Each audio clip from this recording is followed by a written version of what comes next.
Hi friends, இன்றைக்கி என்னென்னு பார்த்தீங்கன்னா ஒரு சூப்பரான பிரேக்ஃபாஸ்ட் தான் செய்ய போகிறேன். இட்லி உப்புமாவை கொஞ்சம் வித்தியாசமாக செய்யலாம் அப்படின்னு சொல்லிட்டு தாங்க. அதுக்கு பார்த்தீங்கன்னா ஒரு 3 இட்லி எடுத்து தண்ணியில் ஊற வச்சுக்கலாம் ஒரு 5 நிமிஷம் அளவுக்கு. அதுக்கு அடுத்ததாக பார்த்தீங்கன்னா அதுக்கு ஒரு மசாலா அரைக்கணும். அதுக்கு வந்து கொஞ்சமாக தேங்காய், ஒரு 3 வரமிளகா, 2லேருந்து ஒரு 3 வரமிளகா, 2 3 பல் பூண்டு போட்டு கொரப்பாக அரைச்சி வச்சுக்கலாங்க.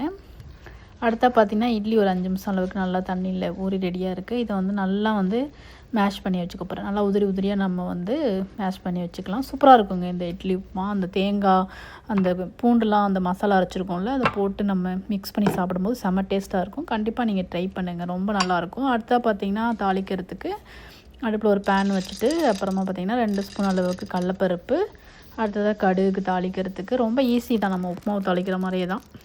நல்லா வெங்காயம், கருவேப்பிலை இதெல்லாமே போட்டு நல்லா கொஞ்சம் நேரமாக வதக்கி விட்டுக்கலாம். நான் அந்த இட்லியும் அந்த அரைச்ச மசாலாவையும் நல்லா மிக்ஸ் பண்ணி வச்சுருக்கேன்.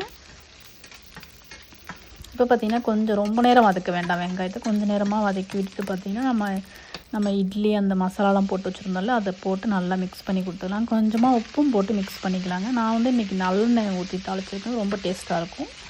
இப்போ சூப்பராக நல்லா மிக்ஸ் பண்ணி எடுத்தால் நம்மளோட சூப்பரான பிரேக்ஃபாஸ்ட்டு இட்லி உப்புமா செம்மையாக ரெடி ஆகிடுச்சு. நாங்கள் எப்போ இட்லி செஞ்சாலும் ஒரு 3-4 இட்லி எக்ஸ்ட்ரா ஊற்றுவேன் மறுநாள் காலைல சாப்பிட்றதுக்கு. ஏன்னா இந்த உப்புமா அவ்வளோ டேஸ்ட்டாக இருக்குங்க. கண்டிப்பாக நீங்கள் ட்ரை பண்ணி பாருங்கள். இப்போ உப்பு எல்லாமே போட்டாச்சு, நல்லா மிக்ஸ் பண்ணி சாப்பிட ஸ்டார்ட் பண்ணிட வேண்டியதான். பார்த்தீங்களா, சூப்பராக பிரேக்ஃபாஸ்ட் செம்மையாக ரெடி ஆகிடுச்சு. இப்போ நான் நல்லா சாப்பிட்டு என்ஜாய் பண்ண போகிறேன்.